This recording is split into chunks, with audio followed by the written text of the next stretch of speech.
Coming up, a major announcement for Northeast Florida's big wrestling fan event. You'll never believe who will be in town. Plus, some wrestling stars get downright nasty, insulting Taylor Swift on our show and challenging your boyfriend Travis Kelce to a fight. Ice-T is also responding to me over an iconic wrestling moment. Also, the former WWE owner and Secretary of Education Linda McMahon is here. Going Ringside starts right now. Influencing pop culture, politics, and everything in between. Taking you ringside as we discuss the crazy world that is professional wrestling. This is Going Ringside.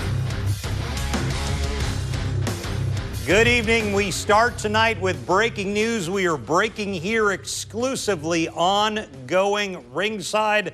The big two stars coming to River City Wrestling Con this June 6th and 7th in St. Johns County. I've just learned them. Let's put them on the screen. We are talking Trish Stratus and Lita, the two icons from WWE who many believe might be the greatest women's wrestlers of all time. Trish Stratus and Lita are returning to River City Wrestling Con at World Golf Village, and Going Ringside is a proud partner of the event. Trish and Lita were on hand 2 years ago and met with hundreds of fans, so they'll probably do that again if you want to go meet them. Coming up a little later on the show, we'll have details on other major stars coming in for the huge event, so stay tuned for that a little later in the show. And we also need to talk about a major developing story last week when Jacksonville-based AEW found itself in the news because of an anti-ICE chant during their main event last week on Dynamite. The clip went mega viral, so much so that a sitting U.S. Senator is talking and taking notice of AEW. Arizona Democratic Senator Ruben Gallego posting this. Tony Khan, the owner, it's time for AEW to solidify a huge fan base. He points to Bad Bunny's Twitter handle. He loves wrestling. Need him to make an appearance. Just no stretcher matches, please. So Bad Bunny has historically had a relationship with WWE and is coming off his Super Bowl halftime show. No word on what Tony Khan, who's the son of Jaguars owner Shad Khan, what they'll do and if they've reached out to Bad Bunny. But this anti-ICE chant story is quickly becoming the highest profile thing to ever happen in AEW ring. So we will watch how the company handles it. I want to point out that Bad Bunny has a relationship with WWE. There's been a lot of talk that he may go to WWE instead. We will watch and see what happens. Bad Bunny obviously coming off that Super Bowl halftime show and a lot of buzz about him one way or the other. Well, we also need to talk about music and TV icon Ice-T is now responding to us, to me, here at Going Ringside. Just days ago, Ice-T posted a link of a famous clip from the 80s of pro wrestler WWE Million Dollar Man Ted DiBiase kicking a basketball from a child during a wrestling segment, calling it, quote, maybe the coldest skit in wrestling history. I saw it live. I responded to Ice-T with a clip of our interview with DiBiase. He liked it. He watched it. In the clip, DiBiase tells us the backstory of what actually happened when that child became an adult. One thing that I did that I get the most talk about is when we were in Milwaukee doing TV. He said, "What can we do tonight for the gimmick?" And it was a Gorilla Monsoon idea. Mm-hmm. He said, "I said, what Milwaukee famous for?" And somebody said, "Beer and basketball." So, well, we can't do beer. Let's do something with basketball. And so they got a little kid out of the crowd, like 5, 6 years old. And so I'm there with him, and I said, "Okay, can you dribble a basketball? So let me see you dribble it 10 times." So you can tell he did it. And yeah, I was afraid he was going to miss. Okay. And so we rehearsed all this, but when we did it live, I had to be hardcore $1 Million Man. Yeah. And so I said, "Okay, do that again. Do it 15 times without missing, and I'll give you $500. He gets to 14, and I kick the ball. I just put my foot out there enough to make the ball bounce off my foot. And I said, "You know what, kid, you're going to have to learn a hard lesson at an early age. When you don't get the job done, you don't get paid." crocodile tears. He ran to his mother. Oh my gosh. I got in the back and everybody was going, yes, that was great. I said, I'm glad you're all happy. Now find an armored vehicle to get me out of the building. Now here's the punchline on that one. 20 years later, I'm originally from Omaha, Nebraska.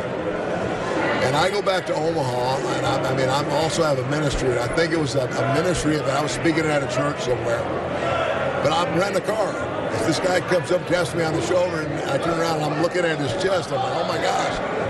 And he said, Mr. DiBiase, he says, I know who you are. He says, I'm the manager here. Can I help you find a car? I said, sure, find something that would fit us both.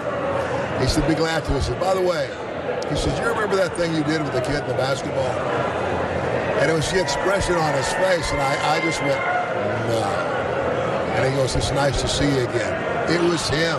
Oh, my God. It was him. Now, what are the odds of me running into him? And I said, obviously, you're doing pretty good for yourself. He says, you're going to love this. I went to college on a basketball scholarship. I said, see what I did for you, kid. So Ted DiBiase, iconic clip. This has been a clip of him kicking the basketball. True bad guy heel. Been played tens of millions of times over the years. So there's that. So we started the show talking a little politics with the anti-ICE stuff chanted at the AEW match. Well, on the flip side, we got to talk about the other side of the aisle, because our first guest tonight is Linda McMahon, the U.S. Secretary of Education, the former owner of WWE. Well, I wanted to bring you my interview with her. I caught up with her at the Republican National Convention when President Trump was officially accepting his party's nomination, and we talked a little. I said, how did you go from owning the crazy world of pro wrestling to becoming close with the president? She served in his cabinet twice. She was the head of the Small Business Administration during Trump's first term. Now she's the Secretary of Education in Trump's cabinet, one of his biggest loyalists, one of his biggest bundlers. The McMahons and Trump have been close for decades, and I wanted to ask her about it. This is an interview you will find on no other wrestling show in the world, because Linda McMahon has only done one. She's come on Going Ringside. Let's get to it. Here is former WWE owner and current United States Secretary of Education. Here's Linda McMahon. How did you first get involved? How did you still support President Trump? You were in his cabinet. How did the relationship start for you guys? It seems like 40 years ago. It was almost 30 years ago now. We met, and he's a big fan of the product of WWE, and he came in. He was in some of our storylines, some of the highest rated storylines. We became friends, and we've been friends ever since. And I was honored. It was the honor of a lifetime to serve in his cabinet. I wanted to ask about that. How did that decision? How did he approach you to even say, I want you in the cabinet? Well, it was a call, came from Trump Tower after he was the president-elect, and I went up to talk to him, and he said, look, he said, I've got a novel idea. He said, I want somebody to run the Small Business Administration who's actually run a business and actually understands what it's like for business people who are starting up, what it is that impacts them positively and negatively, and he said, I would like for you to consider doing it. Was politics like pro wrestling at all? Well, clearly we don't have a ring that we're working in, but I'm really happy to be able to work now with AFPI. I'm the chair of the America First Policy Institute. So we're drafting policy. We have a sister C4 organization, America First Works. That's what they're talking about on the stage right now, which is about canvassing voters, targeting voters, talking to them, and bringing this election home for Donald J. Trump. And how are you and the family doing? It's been an up and down year for you guys. We're all doing great. Thank you. Thank you, Ms. McMahon, very much. Kind of a sensitive subject. That was when I talked to her, is right during the Vince McMahon scandal, who is her estranged husband, as you know. But it was interesting to talk to her. She and her estranged husband, Vince, have been Trump loyalists since he began in politics. I mean, they're kind of behind the scenes, and people don't notice them because they're not in the front lines of the political ammunition that goes out every day on cable news and things like that. But the McMahons have been by Trump's side since he started. Really in 2015, they've been some of his biggest donors. The McMahons and Trumps are intrinsically tied. And you can see because Linda McMahon is currently the U.S. Secretary of Education. Well, stay tuned after the break. We told you about Trish and Lita at the top of the show. Well, now there's a lot more stars that have been announced. We'll have a rundown of who's coming to St. Johns County in just minutes. Well, welcome back. It is that time of year. The countdown is on to River City Wrestling Con, the biggest fan event, one of the biggest in the country, definitely the biggest in our region. June 6th and 7th at World Golf Village in St. Johns County. They get the biggest stars of all time. As I told you at the top of the show, Trish Stratus and Lita will be there. Very excited for that. And now we need to talk about who else is on the agenda. And the first one I'm going to talk to you about, guys, bear with me as we go through these. I'll call for them. The first one, the Steiner brothers will be here, Rick and Scott. We've had Scott on the show before. Scott is obviously one of the most controversial talkers of all time. I've never got to see Rick and Scott together, the Steiner brothers together. Some people say they're in the GOAT conversation of greatest tag teams of all time alongside people like, oh, who do you got? You have the Road Warriors, you've got the Usos, you've got others. The Steiner brothers are always there, so the Steiner brothers will be on hand. Excited for that. Let's go to the next slide. Who else is up? The Enforcer, Arn Anderson, will be here. Excited to talk to AA. Arn Anderson, I've had on the show before. You can go look on YouTube for it. Just a great talker. He was Ric Flair's Enforcer with the Four Horsemen for years. If you grew up anywhere in our region, if you're in South Georgia, if you're up here in North Florida, you know Arn Anderson. He has been an icon in pro wrestling since about, I think, 85 or so. Excited to have AA on the show. Who's next? Let's see. Oh, Glamour Girls. So before you had Trish and Lita, before them, you didn't have a lot of female wrestling stars. But in the 80s, Vince McMahon experimented with it. And there was a lot of success during WWF's golden era with female wrestling. And the Glamour Girls were a big part of that. And what's my producer telling me in my ear? Okay, yeah, so let's get moving. I'm looking at time here because I got to get through all these. The APA, another great iconic tag team. Ron Simmons, who we've had on before. I've never met Bradshaw, JBL. You know Bradshaw quite well. He was the biggest heel of all time after separating from Ron and the APA. Remember, they do their smoking and card playing and beer drinking backstage. Love the APA in the Attitude Era. They will both be on hand. Who's next slide?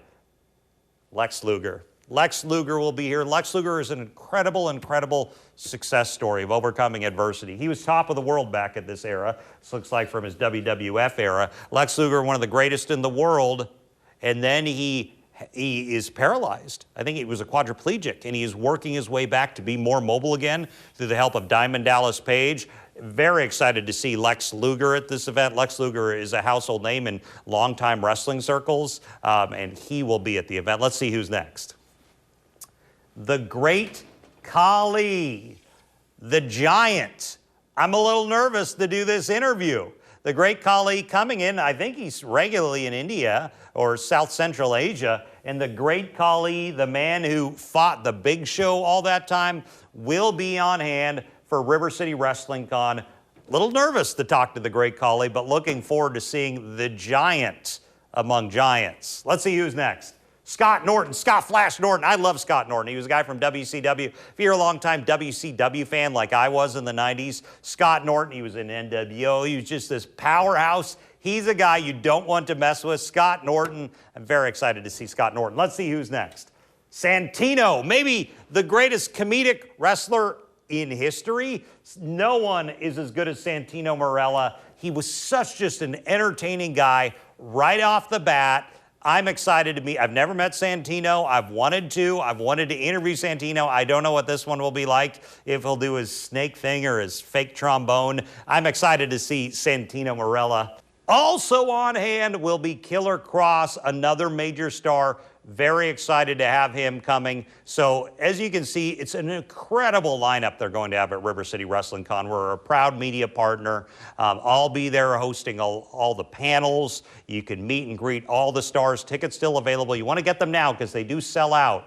So you want to make sure you're getting your tickets. And these are just the beginning. There's going to be a lot more people announced, and we're going to document it here on Going Ringside in coming weeks, June 6th and 7th. This is the fan event of the season. If you've liked wrestling at any age, you do not want to miss this. We're going to have more announcements in coming weeks here on Going Ringside. Well, we need to transition now. They've made headlines for heated exchanges with news anchors and also some pretty mean insults to Taylor Swift. Grayson and some Taylor Swifties. Yeah. You know, there was a story there. There was some things going on, you know, and the Swifties came after A-Town Down Under. More specifically, I'd say Grayson Waller. Yeah.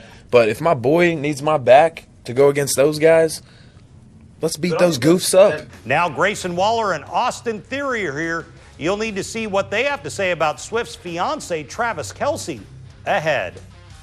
Well, welcome back. Now we got to talk about these two who are not the nicest guys to interview. Let me just tell you that.